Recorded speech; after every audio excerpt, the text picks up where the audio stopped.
AITA for refusing to rehome my dog because my friend's child is allergic. I, 32F, have had my golden retriever, Milo, for 6 years. I got him during one of the hardest times of my life, when I was dealing with the loss of a parent and an unexpected breakup that left me completely alone in a city I had just moved to.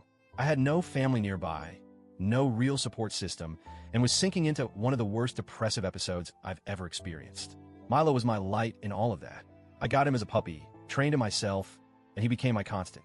He's incredibly well-behaved, sweet, and friendly, the kind of dog that people stop on the street to pet because he's just that lovable. I work from home, so we're together all the time.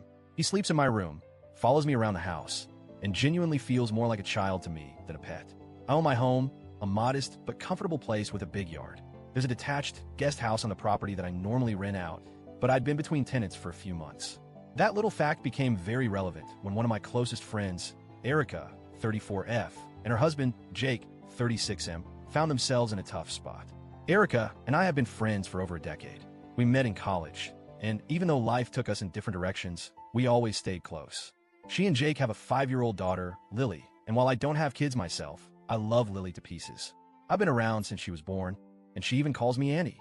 A few months ago, Erica and Jake hit a financial crisis. Long story short, they had to leave their rental unexpectedly due to their landlord selling the property, and they were scrambling to find something affordable. With rent prices through the roof, they were struggling. They had a temporary option to stay with Jake's parents, but that was several hours away, and Erica didn't want to uproot Lily from her school if she could help it. Since I had the guest house sitting empty, I offered to let them stay there rent-free until they got back on their feet. I figured it was a win-win. They'd have a place to stay, Lily wouldn't have to change schools, and I wouldn't have to worry about finding new tenants right away. But before they moved in, I made one thing very clear. Milo is part of my household. He lives in a main house, but roams the shared yard. That's his home. I made sure Erica was okay with that before they moved in, and she assured me it wouldn't be a problem. Spoiler, it was a problem. The first week was fine. They settled in, and I honestly thought it was working out well. Then, one evening, Erica sat me down and told me there was an issue. Lily, she said, was allergic to dogs. This was news to me. Erica had never mentioned it before, despite all the time she had brought Lily over to my house in the past. But apparently, it wasn't a severe allergy, no anaphylaxis, nothing life-threatening. She would just get itchy and sneezy when she was around Milo for too long. Obviously, I felt bad. I don't want Lily to be uncomfortable in a place that's supposed to be safe for her.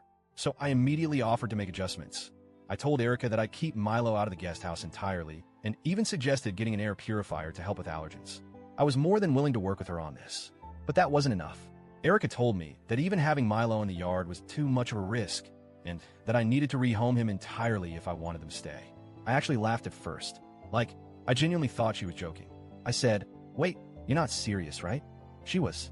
She told me that Lily's health had to come first, and that as a parent, she couldn't put her child in an environment where she was constantly exposed to allergens. She said that if I truly cared about their well-being, I would make the sacrifice. I was stunned. I reminded her that I was doing them a massive favor by letting them live here for free. I told her that I understood Lily's allergies were frustrating, but Milo is my family, and I wasn't just going to give him away. That's when she got emotional. She said I was choosing a dog over a child, and that if I had kids of my own, I'd understand how selfish I was being. She accused me of endangering Lily's health and told me I was putting my own convenience over a little girl's well-being. I won't lie, that stung. I started to doubt myself. Was I being selfish? Was I prioritizing my own comfort over a child's needs? But then I remembered, this was temporary. They weren't being forced to live here. They had other options. If the allergy was really that unbearable, they could go stay with Jake's parents. I told her as much. I said, "I love you guys, but I'm not giving up my dog. If it's that bad, maybe staying here isn't the right solution." She lost it. She called me heartless, accused me of not caring about them, and stormed out. That night, they packed up and left to stay with Jake's parents after all. Since then, Erica has barely spoken to me. She'll send the occasional passive-aggressive text, but she's clearly furious. Some of our mutual friends think she was way out of line for demanding that I rehome my dog, but others have taken her side, saying that as someone without kids, I don't understand, and that I should have tried harder to compromise. But what was I supposed to do? I did try to compromise. I offered to keep Milo away from them, to get an air purifier, to do whatever I could short of giving him away entirely. But that wasn't enough for her.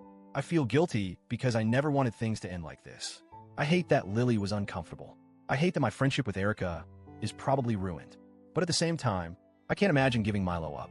He's my best friend, my family, and she expected me to just let him go because they needed a temporary place to stay? I don't know. Maybe I really don't get it because I don't have kids. Maybe I should have tried harder. Maybe I should have just let them go without the argument and saved the friendship. So, Reddit, AITA,